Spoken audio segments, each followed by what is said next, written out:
Hey guys, so welcome to today's vlog. Oh, I need sunglasses, it's really bright out here.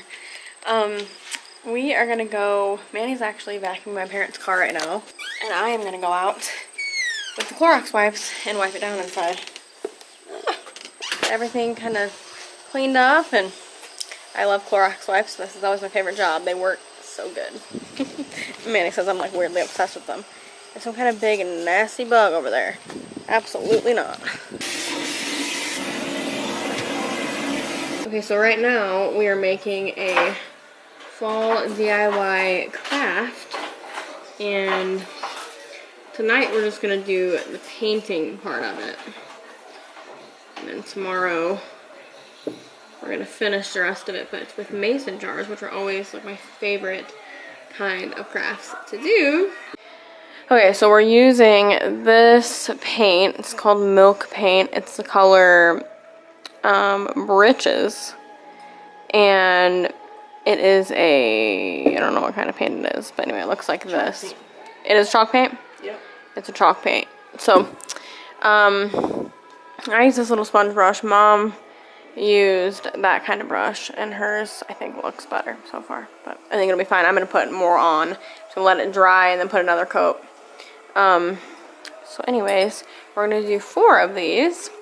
So that's what we're working on right now. Alright, so we have to let them dry for 30 minutes between coats. So Mom's is already a lot darker than mine. She put it on thicker. But I'm just going to start thin and work my way up from there. The paint is like the perfect color for what we were wanting. Saving buttons again. I used to always save buttons. So we're going to make little scarecrow jars is what these are. And we need eyeballs for them. So we're looking through buttons. So I found a couple here. And some black ones. I really like these. Actually go together, okay, but I want to find the match for this one and the match for this one, but I don't know if there is another one. I really want to use those. We're waiting for our first coat to dry. Mom's looking at all the buttons over here. This is a good one too. I think I want to use these two together because I think they look really cute, even though they're not matching. I think it's maybe even cuter to do them like that. So I think I'm going to use that. And let's see what else we can find with these. Alright, so it's the next day right now. This morning I went to get my hair done for the millionth time. I'll show you guys what it looks like.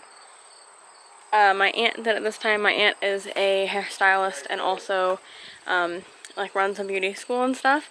So she did it this time. She doesn't always have a lot of time, and I don't know, I hate to just I feel like I'm making her, you know, give me like special time. So a lot of the time I don't go to her because I don't want to have to do it, you know, when she's not actually in and think, you know what I mean, because she will, and I don't want to make her feel like that. But anyways, it is a lot more blonde, and I like it a lot more. She did a balayage, so it is still darker at the top, which I like. But yeah, I love it. And we're going to go to the store right now and finish our craft when we get home. Alright, it's been a long, eventful day. I'll go in here and tell you about it. Alright, so it's like 100 degrees in this room right now. It's been hot outside again.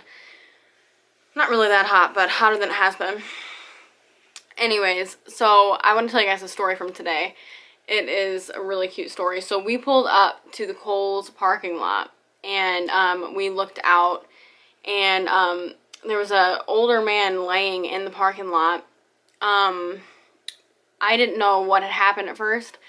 This part's kind of funny. It's not funny that the guy was laying in the parking lot, obviously, at all, but I didn't know at this time why he was there. So he had a cane that had like the 4 things on the bottom. And so I thought it was like, from where I was sitting, it looked like a scooter. Everybody keeps saying that's dumb, but it really did look like a scooter. So I honestly thought, because he was like lifting his head up and stuff, and like he was moving his legs. So I thought he was like laying there for some reason working on a scooter. And I did not understand what was going on, but quickly it clicked that he wasn't, and that it was a cane. And that's when I realized, okay, something's wrong. I obviously fell. Because he was pretty, you know, he's quite a bit older. So anyways, we saw that, and Manny ran like quickly over there to him, and thankfully Manny was with us because Manny is very strong, and my mom and I wouldn't have been able to do this, but he picked the guy up and put the guy in the, like, actually physically had to pick him up and physically had to put him in his car. We did know it was his car because you know, he had the keys and everything. but he wasn't really making a lot of sense, so I wasn't really sure. I mean, obviously we didn't know why he fell or what was wrong with him at that point, so I wasn't sure if something had happened to him, if he'd had a stroke. I didn't know what was going on. He seemed a little confused at first. It turned out he seemed like he wasn't that confused, but at first he kind of seemed a little out of it, which obviously he might have been just disoriented being an older man and falling in the parking lot. But anyways, we ended up going up to him, asking him if he wanted us to call 911. He said that he didn't want us to call 911. And, you know, my mom asked him, because he kept saying his wife was in the store, she'd be out soon.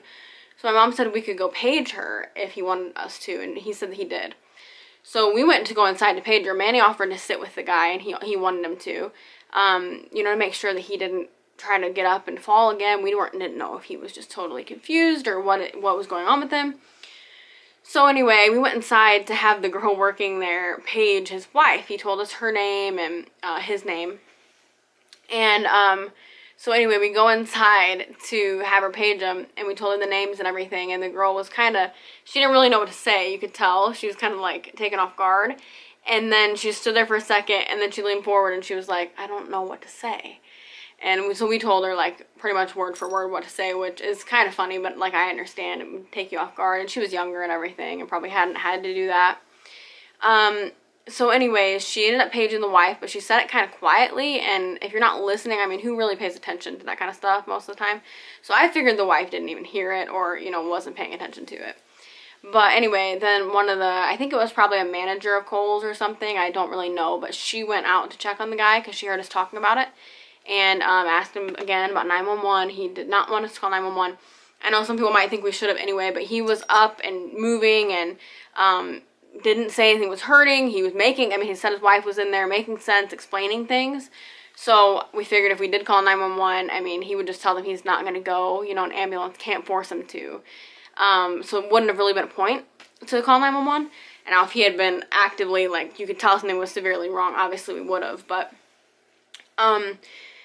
so anyways, we went out after the manager did to go see, you know, if his wife had come out or if whatever. We thought we saw her walking out.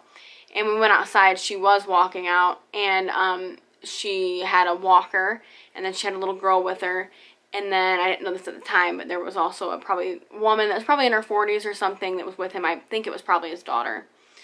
And they were thanking Manny and everything. And I guess when Manny had picked the guy up, the guy said that the Lord put you in the right place at the right time, and said that he was trying to scoot over to one of the poles that was there because he was going to try to pull himself up, but he wasn't in any condition to be able to pull himself up like that, I don't think. So thankfully Manny was there. Like I said, you know, it truly is a right place at the right time sort of thing, like the guy said, you know, about God puts you in the right place at the right time, because if it had just been me, I wouldn't have been able to pick him up, and I would have had to try to get help, and that could have taken a while, you know, to find somebody who can actually, like, lift a man up and, like, physically put him in the car. It takes a special kind of person to be able to do that, and I may have even had to call, you know, an ambulance even just to help with that. But anyways, thankfully, God does put people in the right place at the right time. And so I posted on Facebook about it because, you know, it just kind of reminded me, just him even saying that, like, God literally puts you in a place for a specific reason. And we may not even realize that sometimes we might even miss it. You know, how many times we missed, like, our whole purpose of being somewhere. You know, how many times have we been delayed in something and had to go take a different route or whatever it might be, had to do something different. And had to kill some time in Target or whatever it might be. And God actually has us, like, planned and has a purpose for what we're doing, but we don't even see it because we're just in our own world most of the time. So that was just a reminder to me. I mean, honestly, sometimes I'm not the most observant person. That's one, like, weakness of mine. Like, I'm observant in situations, like, I'm kind of, you know, leery around people. I'm kind of, like, not real trusting. So when I'm in a parking lot or whatever, I'm always making sure nobody creepy's around, you know, that kind of thing, to be honest. But I'm not really, like, looking for people that are in need or, you know, that sounds bad, but not when I'm in a parking lot or, you know, just doing day-to-day activities. So that was kind of a reminder to me to make sure that, you know, I'm always ready for anything and always, you know, willing to just help when help is needed. And I hope that people passing by would try to help, but I don't think that everybody could have just lifted him up and put him in the car. He wasn't really a small guy. He wasn't like big by any means, but he wasn't a small guy. He was a little bit taller and kind of a bigger guy, so I would have been pretty hard for most people to put him, even men, to put him in the car. So anyways, he kept telling his family when they came out, he kept telling them that Manny, he kept pointing at Manny and saying, he picked me up. And it was just, he was a really sweet guy. He was 89 and told Manny a lot about his story. And, you know, I'm sure that even that conversation encouraged the guy, you know, just that somebody stopped and would help him. And he seemed just really appreciative of that. Again, I hope most people would have done that. But I think that it was a right place, right time sort of thing for Manny, because it wasn't very crowded today. And how quickly would we have found somebody that could actually pick him up? I don't think any of us could have. So Manny was just so excited to be able to help him, and Manny loves to serve people. I put that in my post as well, that he's just really always willing and always ready to do that. And again, like, not only did he pick him up, but he sat out there with him. You know, that's not really something that most people would even think to do. And he always goes above and beyond for other people. So it was just really kind of a really cool experience, and I hope the guy's okay. He seemed that he was fine. His family seemed like it's probably happened before, the way that they were acting. And, you know, he is an older guy. And when my grandma, she's passed away now. She passed away when I was 13. But one of them, when she had passed away, she was living with us when she passed away, and she would fall a lot and had a lot of those issues. She had dementia. So I have a special place in my heart for that anyway, because, you know, I saw it hands-on. You know, both of my grandmas struggled in that way, but one of them physically lived with me, so I got to see that really close up. And so it's just, you know, my family has a special place in our heart for people like that anyways. I don't know if he had anything wrong as far as that goes, but so anyways, that was kind of like what our day looked like. We helped him and kind of just went and did some returns and stuff, but it was really cool.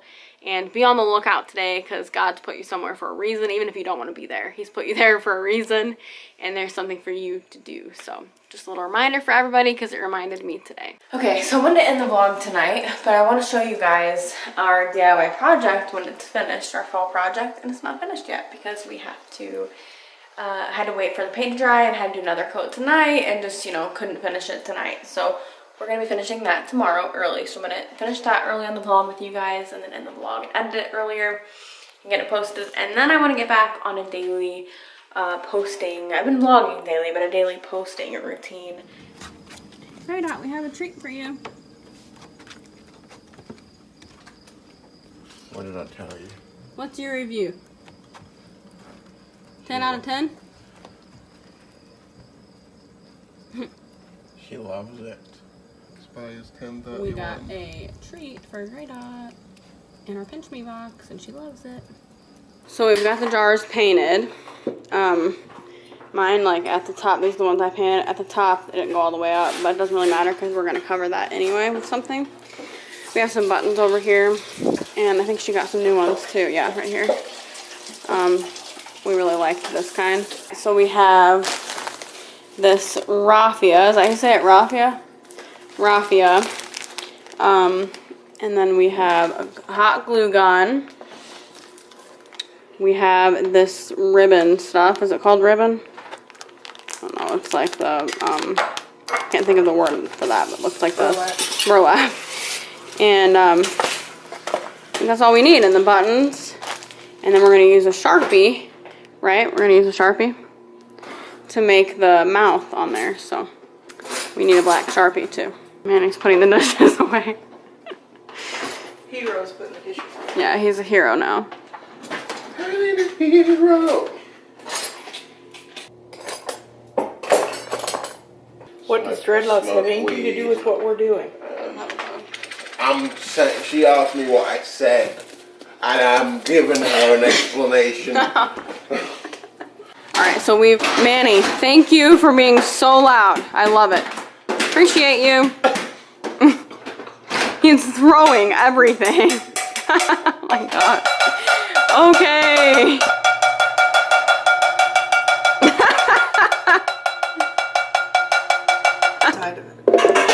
Manny. So Mom cut this raffia, and we're gonna be putting it, like, hot gluing it around the side of this jar. Just saying.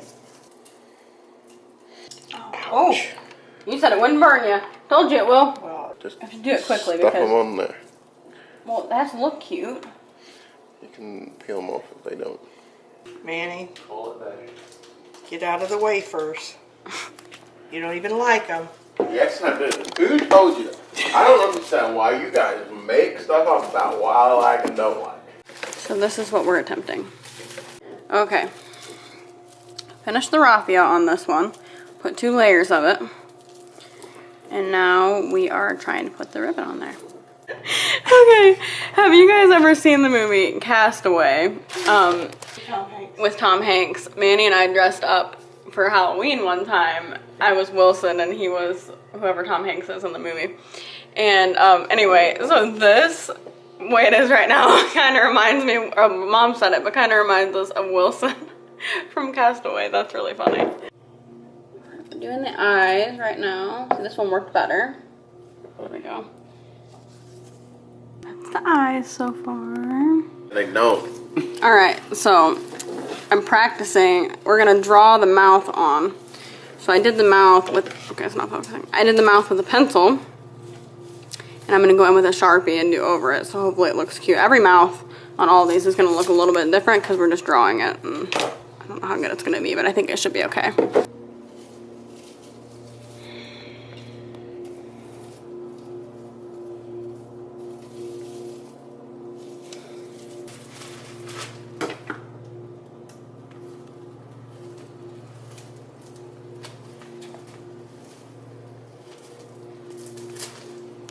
How's that, Mom? Okay, so that's the mouth on this one. I think it's pretty cute. You called her. You called her. Gonna have to. Okay, so this one is finished. Let's show you guys a little face, little eyes, and then we glued a sunflower to it. I think it's so cute. Speaking of fall decor, I don't think I showed you guys this in the vlog. I showed on Instagram. I don't think I showed you guys this. My mom made this little pumpkin. It is so cute. She did such a good job. She made actually more than one of them, but she has this one sitting up here. Gave one to my sister. I just think it's adorable. And I think she should start a shop selling things like this. Alright, so they're done. This is all of them. Let us know which one your favorite is. I really like them. I think they're all really cute and they're all different. They're all unique. Well, I think we're going to try to spray a clear coat over them because this is chalk paint. So anytime your nail touches or anything, it like chips off a little. It did over here. Which I don't really mind that look, but you don't want it obviously to like all start chipping off. So okay, so we sprayed our little jars. They're already dry. They dried like super fast, but we sprayed them. A clear coat so maybe they won't chip as much. And yeah, so we're gonna go ahead. I think I'm gonna end the vlog. I just want to show you guys that and the little pumpkin that Mom made, and I didn't want to end it until I got to show you guys the jar. So I really like how they came out. But anyways, I'm gonna go ahead and end it so I can edit it. So thank you guys for watching. Remember, You are you are incredible. Jesus loves you so much. And we'll see you guys tomorrow. Bye.